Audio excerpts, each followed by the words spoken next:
everybody has a different temperament and personality, and it's something that has to be developed, over a period of time.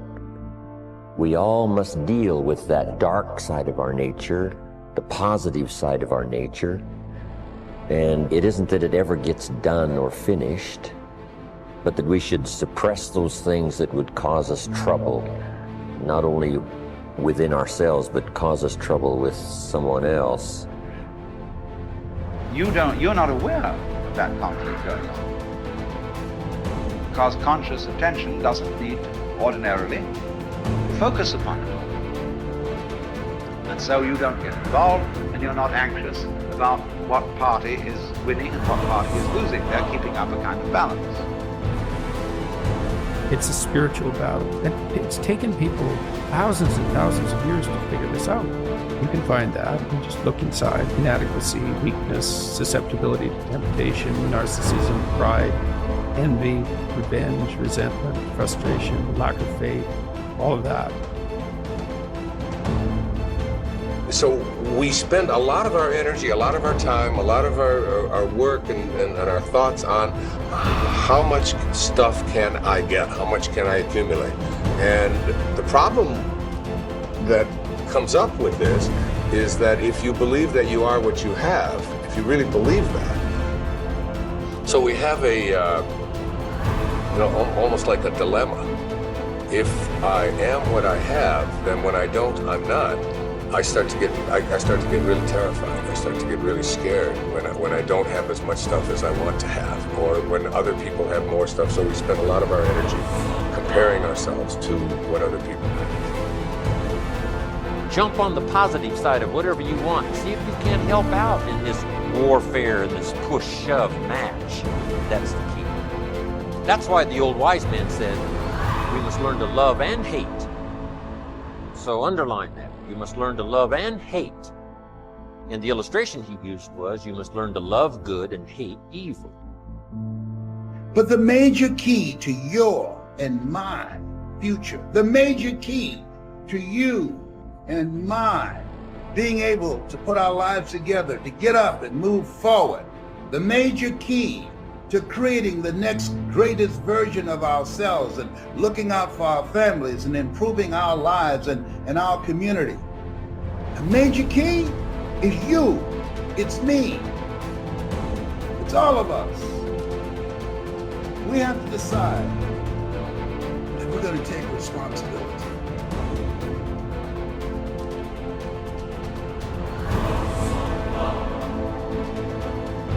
So, what are the opportunities today? Probably one of the best forms of growth that we can work with now is cooperation and service to each other. The individual finds perhaps the greatest basic joy that there is in the human composition when he brings joy or releases joy through other persons. One of the simplest things we can do is to plan a program of helpfulness, a program of not thinking about ourselves, but earning the respect, admiration, confidence, and affection of other people. It is something to look back quietly upon a good deed that has brought security to another. And this type of backward looking is probably the most cheerful as possible. So service to others. If you do not know what to do, help someone in desperate trouble. Forget being deprived of a few hours of television or being requested to turn away from some ordinary leisure that you have planned. But try to see what you can do to help other people. Now, if you have special trained abilities in these matters, there are many opportunities that open themselves to the person who really wants to help. If you have music as a background and have the abilities, find some young people who want music and cannot afford it. And instead of sitting around gossiping or answering phone calls, take these young people and try to educate them or help them in their musical lessons. If you are in business, take young people who need business training. They will not get proper training in school, but they can get it from someone who has been through it and knows what is right and knows what should occur and what should not occur. Everyone can do something, and out of the best they have done themselves, share with another. Then there are things you can do for yourselves. If you are not in a position or do not feel equipped to work with other people, then work with yourselves. Develop those faculties and powers which are not functioning properly today. Look over your own life and see what your mind is doing.